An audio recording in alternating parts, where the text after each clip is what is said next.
মধ্যবিত্ত পরিবারের গৃহিণী আমি। সময়ের সঙ্গে সঙ্গে সমস্ত কিছু কাজ শিখে ফেলেছি। সংসারের যাবতীয় কাজসহ কোন জিনিসটাকে সংরক্ষণ করে রাখতে হবে, কিভাবে রাখতে হবে, সমস্ত কিছুই সময়ের সঙ্গে শিখে ফেলেছি পরিবারের অন্যান্য সদস্যগুলির কাছ থেকে। নমস্কার বন্ধুরা, রিমি লাইফস্টাইল চ্যানেলে আমি রিমি আবারও চলে এসেছি নতুন একটা ভিডিও নিয়ে তোমাদের কাছে। আশা করি দূরে কাছে যে যেখান থেকে ভিডিওটা দেখছো সকলে ভালো আছো, আর তোমাদের ভালোবাসায় আমিও খুব ভালো আছি। বন্ধুরা, আজকের ভিডিওটা শুরু করলাম বিকালবেলা থেকে। সবসময় তো ভিডিওই দিই সকাল থেকে, নয় দুপুরের কাজ, বিকালের কাজটা একটু কম দেওয়া হয়। তাই বিকালে আজকে কী কী কাজ করলাম সেগুলো তোমাদের সাথে শেয়ার করব। যাই হোক, এই যে দেখো লাউ পাতাগুলো তুলে নিচ্ছি, কালকে সকালে একটু সেদ্ধ করে খাবো। বেশ ভালো লাগে, কিন্তু সেদ্ধ করে বেটে খেতে বেশ খুব ভালো লাগে। তাই ভাবলাম কচি কচি পাতা, তার সঙ্গে দু একটা একটু বুড়ো ধরনের পাতা নিই, তাহলে বেশ ভালোই হবে। যাই হোক, এটাকে তুলে রেখে এই যে এবার এই সুপারিগুলো গুছিয়ে ফেলবো। এই যে সংরক্ষণ করার পদ্ধতিটা কিন্তু আমি বাড়ির বড়দের কাছ থেকে শিখেই ফেলেছি। আমার শাশুড়ি কিন্তু সত্যি কথা বলতে অনেক জিনিস খুব সহজেই সংরক্ষণ করতে পারে। যেমন দেখো, এই লঙ্কাগুলো বাড়তি এনেছিল, ফেলে দিয়ে বা নষ্ট হয়ে যেত, দেখো শুকিয়ে কি সুন্দর লাল লাল করে ফেলেছে, মানে একদম শুকনো লঙ্কা হয়ে যাবে, অসময়েও কিন্তু কাজে লাগে। আর এই যে এই সুপারি কিন্তু সারা বছরের জন্য সংরক্ষণ করে রাখা হবে। কিছু সুপারি জলে ভিজিয়ে রাখা হয়েছে, আর এই সুপারিগুলো এভাবে শুকনো করে একদম খড়খড়ে করে শুকিয়ে যদি বস্তায় ভরে রেখে দেওয়া যায় না, কিচ্ছু হবে না, সারা বছরের জন্য সুন্দরভাবে সংরক্ষণ করা থাকবে। এই সংরক্ষণ প্রসেসটা কিন্তু আমি বিয়ের আগে জানতাম না। সত্যি কথা বলতে এই বিষয়ে তেমন কোনো কাজও তো করিনি, তাই জানতাম না, বা আমার মাকেও এইসব কাজ করতে দেখিনি, তার জন্য এই বিষয়টাকে একদমই বুঝতাম না। কিন্তু এই বিয়ের পরে এগুলো মোটামুটি অনেক কিছুই শিখে ফেলেছি। যেমন আমসত্ত্ব সংরক্ষণ করা, চাল সংরক্ষণ করা, তেমন এই সুপারি সংরক্ষণ, লঙ্কা সংরক্ষণ, এই অনেক কিছুই কিন্তু ধীরে ধীরে শিখে ফেলেছি। আর এগুলো করলে কিন্তু দেখা যায় জিনিসগুলো অসময়ে পাওয়া যায়, আর কি হয়, খরচটা একটু কম হয়। মধ্যবিত্ত সংসারের অর্থের অভাব তো থাকেই, তোমরা তো সকলেই জানো। সেই অর্থের অভাব যাতে না থাকে, অসময়ে যাতে বেশি দাম দিয়ে কিনতে না হয়, তাই এগুলো কিন্তু করাই যায়। গাছ থেকে সুপুরি কাঁচা অবস্থায় পেড়ে যদি একটুখানি গিয়ে এক জায়গায় না রেখে যদি খড়খড়ে শুকনোভাবে একদম শুকিয়ে নেওয়া যায়, তাহলে বেশ ভালো হয়। আর এগুলো যদি বস্তায় রেখে দেওয়া যায় না, তাহলে একদম কিচ্ছু হয় না।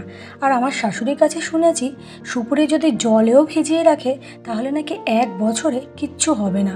কিন্তু ওই সুপুরির মধ্যে না কেমন একটা গন্ধ হয়, ওই সুপুরিগুলো আমার খেতে তেমন একটা ভালো লাগে না। ওই মাঝে মধ্যে খাই, যখন টুকটাক খাই, সেইভাবে আমার কোনো নেশা নেই। ওই শাশুড়ি যখন কাটে তখন, ওই জন্য ওই জলে ভেসানো সুপুরি একদমই ভালো লাগে না। এই খড়কড়া শুকনো করা সুপুরি যদি বস্তা ভরে রাখা যায়, মা মাসিদের কিন্তু পান খেতে কোনো অসুবিধা হবে না সারা বছরে। আর গাছের জিনিস, এগুলো তো একটু সংরক্ষণ করে রাখতেই হবে, তাই না? এখন কেন বলো তো, অসময়ে না জিনিসের অনেক দাম, একটা সুপুরি বাজারে 5 টাকারও সমান। যাই হোক, তোমাদের সুপুরি সম্পর্কে অনেক কথাই বললাম। এবার সুপুরিটা তুলে রেখে চলে এসেছি, একটু গাছে জল দেবো। ওই দিকের গাছগুলোতে জল দেওয়া হয়ে গেছে। আর জানোই তো, আমরা জয়েন্ট ফ্যামিলিতে থাকি, যেখানে সেখানে যখন তখন ক্যামেরা নিয়ে চলে যেতে পারি না। যেহেতু মেয়ে এখনোই বাড়ি আসেনি, স্কুলে আছে, যেহেতু মাঝে মধ্যে এই সব জায়গাগুলোতে মেয়েকে দিয়ে একটু ধরাই, আজকে স্ট্যান্ডটা ফিট করেছি। কেউ নেই ভাবলাম এই দিকটাতে তাহলে যখন জল দিচ্ছি একটু তোমাদের সাথেও শেয়ার করি।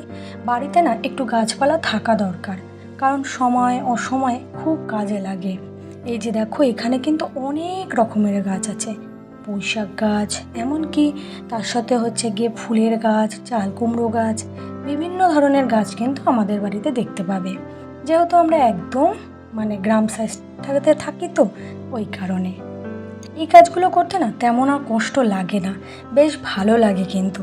আর যদি কোনো গাছ যত্ন করেছো, সেই যত্ন করার ফলে গাছটা বেঁচে উঠেছে, সুন্দর ফলন দিয়েছে, তার থেকে বেশি আনন্দ আর কিছুর হতে পারে না। যাই হোক, গাছগুলোতে জল দিয়ে এবার চলে এসেছে ঘরটা একটু ঝাড় দিয়ে মুছে নেব। যেহেতু বন্ধুরা এখনও এসআইয়ের কাজ চলছে, কাগজপত্র ফিল আপ করা চলছে, তো ও কারণে না কাজগুলো একটু দেরি হয়ে যাচ্ছে। তাই সকালবেলায় ঘরটা ঝাড় দিয়ে গিয়েছিলাম, মোছা হয়নি। দুপুরবেলা খাওয়া দাওয়া করে ফেলেছি, তাই ভাবছি পড়তে আসার আগে ঘরটাকে ভালো করে ঝাড় দিয়ে একবার একটু মুছে নিই। যেহেতু বালির কাজ বাড়িতে গেছে ঠিকই, কিন্তু চারিদিকে যেহেতু বালি রাখা হয়েছে, সেখান থেকে ঘরটা প্রচণ্ড পরিমাণে বালি বালি হচ্ছে। আর এখন শীতকাল আসছে, পাথরে আর বসা যাবে না, এরপরে চটের ব্যবস্থা করা লাগবে। যাই হোক, এখনও তো পড়তে আসার অনেকটা সময় আছে, ভাবলাম একটু ঘরটাকে ভালো করে ঝাড় দিয়ে ঘরটা একটু মুছে নিই। কারণ বলো তো, এই ঘরের কাজগুলো না মোটামুটি একটুখানি করে নেওয়াটাই ভালো। ওদিকে রান্নাঘরেরও কিছু টুকিটাকি কাজ বাকি রয়েছে। ওই যে বলছি, এখনও একটু খুব এসআইআরের জন্য খুবই ব্যস্ত আছি, সেই কারণে। যাই হোক, এদিকে ঘর ঝাড় দেওয়া হয়ে গেছে। আমার ছেলেটা না ক্যামেরার সামনে বারবার আসতে চাইছে। আমি জানি না কেন, ছোট বাচ্চাদের দেখালে কমেন্টটা বন্ধ করে দেয়, অনেক রকম সমস্যা দেখা দেয়। তাই ওকে আর আনিনি, তাড়াতাড়ি করে ক্যামেরাটা বন্ধ করে দিয়েছি। আবার এদিকে ঘরটা এবার মুছে নিই, কারণ ঘরটা হচ্ছে গিয়ে মোছা হয়নি, যেহেতু বললাম আগে, তার জন্য একদমই পা দেওয়া যাচ্ছে না। আর আমার ঘরে ছোট ছেলে মেয়ে তো, ওরা কী করে বলতো, ঘরটাকে খুব নোংরা করে। এই কাগজ আনে, আমার ছেলে তো ওই খেলনা পাতি যা পায় সব কিছু এনে ওই স্ক্রুড্রাইভার দিয়ে খুলে সেই জিনিসগুলোকে যত্নতে করতেই থাকে। কি আর বলবো। তা যাই হোক, মা যখন হয়েছে এইটুকুনি কষ্ট তো করতেই হবে। সন্তানরা যখন ছোট থাকে তখন তো একটু দুষ্টুমি করবেই। সে দুষ্টুমিটা সহ্য করার ক্ষমতা প্রতিটা মায়ের থাকা দরকার, তা সেটাও আমার মধ্যেই আছে। যাই হোক, এবার ঘরটা তাড়াতাড়ি করে মুছে ফেলি, কারণ ওদিকে না ভোলা মাছটা এনেছিল, তা আমার রান্না করা হয়নি। তাই ভাবছি কেটে সুন্দর করে একটু নুন আর হলুদ দিয়ে মাখিয়ে রেখে দিই। যেহেতু এখন আর রান্না করব না, সন্ধ্যার পরেই রান্না করব, পড়ানোটা হয়ে যাওয়ার পর, তাই জন্য একটু রেখে দিই। এখন যেহেতু ফ্রিজ নেই, তাই এখন একটু নুন আর হলুদ দিয়ে মাখিয়ে রাখলে মাছটা বেশ ভালোই থাকবে। তাই তাড়াতাড়ি করে ঘরটা মুছছি। আর ছেলে বলছে বারবার, ও এপাশে দাঁড়ানো, ও বেরিয়ে যাবে। ওকে বারবার বলছি একটু দাঁড়া বাবা, আমি মুছে নিই, তারপরে বেরো। আর যেহেতু পাথরে জল পড়লে না বন্ধুরা খুব পিছলা হয়, পড়ে যাওয়ার খুব ভয় থাকে। যাই হোক, এই যে মাছটা আমি কেটে নিয়ে এসেছি। মাছটা একটু নরম কেমন যেন হয়ে গেছে, তাই ভাবলাম একটু নুন হলুদটা মাখিয়ে রাখি, যদি ফ্রি থাকে এসে মাছটা ভেজে নেব। এটাকে আর রেখে দিয়ে রিস্ক করে লাভ নেই, রাতের বেলা একটু ঝোল করবো খানে। যাই হোক, এই মাছ কটাকে একটু ভালো করে নুন হলুদটা মাখিয়ে রাখছি। যেহেতু নরম, সেইভাবে মানে আমি মাখাতে পারছি না, উপর দিয়েই মাখালাম। যাই হোক, ওর বাবা অনেক দিন আগেই না একটু চানাচুরের প্যাকেটটা এনেছিল, তা ছেলেমেয়েরা উপর থেকে ছিঁড়ে খাওয়া শুরু করেছে, তাই নেতিয়ে যাবে বলে আমি সঙ্গে সঙ্গে এটাকেও ঢেলে রেখে নিলাম। এগুলো মোটামুটি একটু গুছিয়ে গাছিয়ে সংসারের প্রতিটা কাজই করে থাকি, তারপরেও না অনেক সময় টুকটাক ভুল হয়ে যায়, কি আর করা যাবে। আর এদিকে জিরেটা অনেক দিন হয়েছে, তাই ভাবছি একটু রোদে দিয়ে এসেছিলাম, সেটাকে তুলে নিয়ে এসেছি। দেখো, বেশ কিন্তু ভালো লাগছে। ওই বললাম না, সংরক্ষণ করাটা কীভাবে যেন শিখে ফেলেছি পরিবারে আসার সঙ্গে সঙ্গে। আর এইদিকে হচ্ছে এগুলোকে একটু গুছিয়ে রাখি।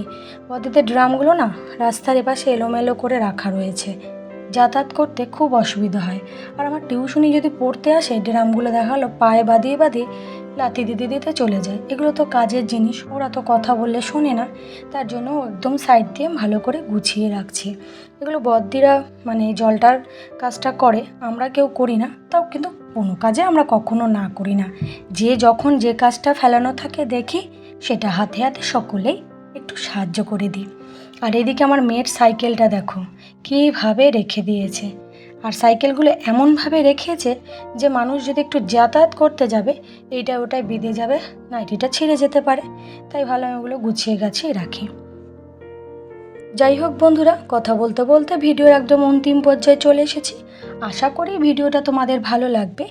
আর নতুন বন্ধু যারা ভিডিওটা দেখছো, ভিডিওর কোনো অংশ কোনো কথা যদি তোমাদের ভালো লাগে, তাহলে অবশ্যই সাবস্ক্রাইব করে পাশে থেকো। আর পুরনো বন্ধুদের জন্য রইল আমার তরফ থেকে অনেক অনেক ভালোবাসা। আবার দেখা হবে নতুন একটা ভিডিওতে। আজকের মতন টাটা।